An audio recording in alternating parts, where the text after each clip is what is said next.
Hello বন্ধু, আপনি অথবা আপনার পরিচিত কেউ কি দীর্ঘদিন বা অল্প সময় ধরে কোমর ব্যথার সমস্যায় ভুগছেন? এই কোমর ব্যথার জন্য হয়তো অনেক অভিজ্ঞ ডাক্তার দেখিয়েছেন, বিভিন্ন ধরনের ওষুধ সেবন করেছেন অথবা অনেক ঘরোয়া পদ্ধতিও ব্যবহার করছেন, কিন্তু স্থায়ীভাবে কোনোভাবেই আপনার এই কোমর ব্যথার সমস্যা নির্মূল হচ্ছে না।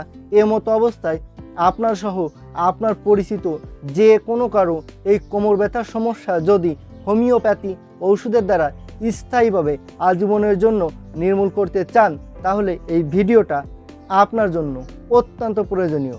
আমি এই ভিডিওতে কোমর ব্যথা কী, কোমর ব্যথা হওয়ার কারণ, বিবরণ এবং লক্ষণ সম্পর্কে বিস্তারিত আলোচনা করেছি এবং ভিডিও শেষে আমি যে হোমিওপ্যাথি ওষুধ বলেছি, এই ওষুধটি আপনি সহ আপনার পরিচিত যে কোনো ব্যক্তি সেবন করিলে যত দীর্ঘদিনের পুরাতন বা নতুন এই কোমর ব্যথার সমস্যা হোক না কেন, তা স্থায়ীভাবেই নির্মূল হয়ে যাবে। তো আপনাকে স্বাগত জানাই টিপস 20 চ্যানেলের পক্ষ থেকে। আমি হোমিওপ্যাথি ডাক্তার পল্লব। কোমর ব্যথা, এটিকে ডাক্তারি ভাষায় বলা হয়ে থাকে ব্যাক পেইন।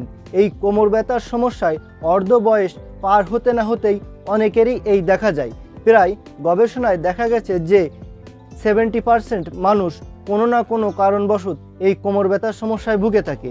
এই কোমর ব্যথার সমস্যা দেখা দিলে অনেকে অনেক অভিজ্ঞ ডাক্তার দেখান, বিভিন্ন রকমের পরীক্ষা নিরীক্ষা বা টেস্ট করিয়ে থাকেন, কিন্তু আপনার কোনো সমস্যা হয়তো ধরা পড়েছে, সেই সমস্যা অনুযায়ী ওষুধ সেবন করেছেন, হয়তো কোমর ব্যথা কম হয়েছে, কিন্তু ওষুধ সেবন করা বন্ধ করে দিলে আবার এই কোমর ব্যথার সমস্যা দেখা যায়, স্থায়ী কোনোভাবেই সমাধান হয় না।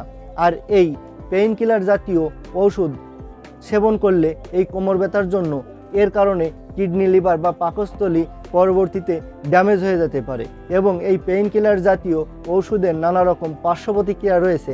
কিন্তু এই অবস্থায় যদি আপনি আপনার এই কোমর ব্যথার সমস্যা হোমিও ওষুধের দ্বারা নির্মূল করেন, তাহলে এটি স্থায়ীভাবে নির্মূল হবে এবং হোমিওপ্যাথি ওষুধ দীর্ঘমেয়াদী সেবন করলেও কোনো রকম কোনো পার্শ্ব প্রতিক্রিয়া দেখা দিবে না। তাই একটা কথাই বলবো, কখনোই আপনারা পেইন কিলার জাতীয় ওষুধ সেবন করবেন না, হোমিও ওষুধের দ্বারা এই ব্যথা নির্মূল করবেন। তাহলে ভবিষ্যতে আপনার এই ব্যথার থেকে অন্য কোনো রোগের সৃষ্টি হওয়ার সম্ভাবনা থাকবে না। একজন ব্যক্তির কোমর ব্যথা হওয়ার অনেকগুলো কারণ রয়েছে, এর ভিতর আমি প্রধান এবং বিশেষ কারণগুলো সম্পর্কে বলবো। যেমন লাম্বার স্পন্ডোলাইসিস। এই লাম্বার স্পন্ডোলাইসিস অর্থাৎ বয়স বৃদ্ধির সঙ্গে সঙ্গে অথবা বংশগত কারণে কোমরের হাড় ক্ষয় হয়ে এখানে ব্যথার সৃষ্টি হতে পারে। এছাড়াও পিএলআইডি অর্থাৎ আমাদের মেরুদণ্ডের হাড়ের ভেতর যে ফাঁক রয়েছে, এই ফাঁকের ভেতর তালের শ্বাসের মতো অর্থাৎ এক প্রকার ডিস্ক থাকে, এই ডিস্ক বের হয়ে যাওয়ার কারণে কোমর ব্যথা হতে পারে। এছাড়াও কোমরে কোনো রকম কোনো অতীতে আঘাত লাগলে তার পরবর্তীতে এসেও এই কোমর ব্যথার সমস্যা দেখা দিতে পারে।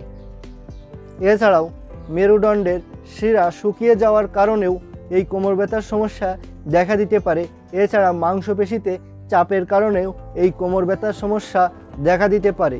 দীর্ঘদিন যাবৎ বাত ব্যথার সমস্যায় ভোগার কারণেও এই কোমর ব্যথার সমস্যা দেখা দিতে পারে। দীর্ঘদিন যাবৎ কোনো ওষুধ সেবন করার কারণে তার পার্শ্ব প্রতিক্রিয়া হিসেবেও এই কোমর ব্যথার সমস্যা দেখা দিতে পারে। এছাড়াও শরীরের আভ্যন্তরিক সমস্যা যেমন কিডনি, লিভার, পাকস্থলী বা শরীরে নানা ধরনের চাপা মারা কোনো রোগ ব্যাধি বা উপসর্গের অনুযায়ীও এই কোমর ব্যথার সমস্যা দেখা দিতে পারে। যে সকল ব্যক্তিরা দীর্ঘদিন বা অল্প সময় ধরে এই কোমর ব্যথা অর্থাৎ ব্যাক পেইনের সমস্যায় ভুগছে, তাদের শরীরে অনেকগুলো লক্ষণ এবং উপসর্গ অনুভব হয়ে থাকে। হোমিওপ্যাথি ওষুধ সর্বদা লক্ষণ এবং উপসর্গের ওষুধ, তাই লক্ষণ এবং উপসর্গগুলো বিবেচনা করেই সর্বদা ওষুধ সেবন করতে হয়। বিভিন্ন ডাক্তার বিভিন্ন লক্ষণের উপর ভিত্তি করে বিভিন্ন ধরনের ওষুধ বলে থাকে, যেগুলো লক্ষণ মিলিয়ে সেবন করা খুবই কষ্টসাধ্য, কিন্তু আমি আমার অভিজ্ঞতার উপর ভিত্তি করে বাছাইকৃত স্বল্পমাত্র কিছু লক্ষণ এবং কিছু উপসর্গ বলে থাকি এবং এর উপর কার্যকরী হোমিও ওষুধটাই বলে থাকি। তো আমি এখন বাছাইকৃত যে লক্ষণ এবং যে উপসর্গগুলো বলবো, এগুলো একটু মনোযোগ সহকারে খেয়াল করে শুনবেন। তো লক্ষণগুলো হচ্ছে যেমন কোমরে প্রচণ্ড পরিমাণ ব্যথা করে, যন্ত্রণা করে, কোমর ব্যথার কারণে হাঁটা চলা সম্ভব হয় না, কোমর ব্যথার কারণে শুয়ে থাকলেও প্রচণ্ড পরিমাণ ব্যথা করে, বসে থাকলে উঠে দাঁড়াতে গেলেও কোমরে প্রচণ্ড পরিমাণ ব্যথা করে, স্বাভাবিকভাবে কাজকর্ম করা সম্ভব হয় না এই কোমর ব্যথার কারণে। বিভিন্ন ধরনের ব্যথানাশক ওষুধ সেবন করলে কোমর ব্যথা কিছুটা কম থাকে, ওষুধ সেবন করা বন্ধ করে দিলে আবার এই কোমর ব্যথার সমস্যা দেখা যায়। কখনো কখনো মাঝে মধ্যে এমনিতেই কোমর ব্যথা কিছুটা কম থাকে, পরবর্তীতে আবার দেখা যায় অনেক সময় কোমর ব্যথা অনবরত চলতে থাকে। কোমরের ব্যথা সহ এই ব্যথা ডান পায়ে অথবা বাম পায়ের নিচ অবধি চলে যায়, এমনটা অনুভব হয়। কোমর ব্যথা এতটাই করে যে বসে থাকলে উঠে দাঁড়াতে গেলে কোনো কিছু ধরে তার সাহায্যে উঠে দাঁড়াতে হয়। কারো ক্ষেত্রে এই কোমর ব্যথার সমস্যা হাঁটাচলা করলে প্রচণ্ড পরিমাণ বৃদ্ধি পায়, কারো ক্ষেত্রে আবার কোমর ব্যথার সমস্যা হাঁটাচলা করতে করতে কিছুটা কম অনুভব হয়। অধিক সময় বসে থাকলেও প্রচণ্ড পরিমাণ এই কোমর ব্যথা অনুভব হয়। তো বন্ধুরা, আমি এখানে যে বাছাইকৃত স্বল্প কয়েকটি লক্ষণ এবং স্বল্প কয়েকটি উপসর্গ বলেছি, এই লক্ষণ এবং উপসর্গের ভেতর যদি একটি লক্ষণ এবং একটি উপসর্গেরও কোনো কোমর ব্যথা হওয়া ব্যক্তির সঙ্গে মিল থেকে থাকে, তবে সেই ব্যক্তি এই হোমিওপ্যাথি ওষুধ সেবন করতে পারেন। ওষুধ হচ্ছে ইউপিওন 30 এবং এর সঙ্গে আরেকটি হোমিও বায়োকেমিক ওষুধ সেবন করতে হবে, সেটি হলো ক্যালকেরিয়া ফ্লোরিকাম 12x। এবার আমি এই ইউপিওন 30 এবং এই ক্যালকেরিয়া ফ্লোরিকাম 12x এই হোমিও ওষুধটি এবং এই হোমিও বায়োকেমিক ওষুধটি সেবন করার নিয়ম সম্পর্কে বলবো। এই ইউপিওন 30 এই হোমিওপ্যাথি ওষুধটি দিনে 2 বার, সকালে ও রাত্রে খাওয়ার 1 ঘন্টা আগে 2 ফুটা করে 2 চামচ পানির সাথে মিশিয়ে দিনে 2 বার সেবন করতে হবে।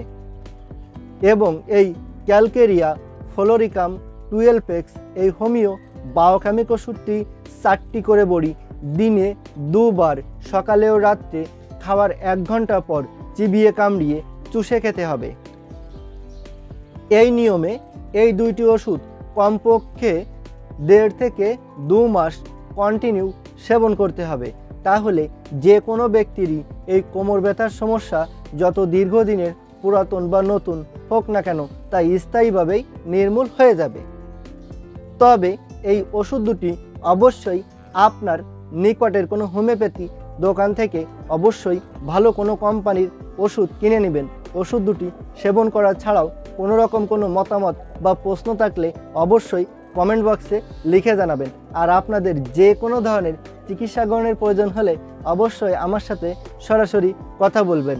আমার ফোন নাম্বার, হোয়াটসঅ্যাপ নাম্বার এবং ইমো নাম্বার এখানে দেওয়া আছে, প্রয়োজনে আমার সাথে সরাসরি কথা বলবেন। আর ভিডিওটি যদি ভালো লেগে থাকে তাহলে অবশ্যই একটা লাইক দিবেন আর চ্যানেলটি সাবস্ক্রাইব করে সাথেই থাকবেন। ভালো থাকবেন, সুস্থ থাকবেন। ধন্যবাদ।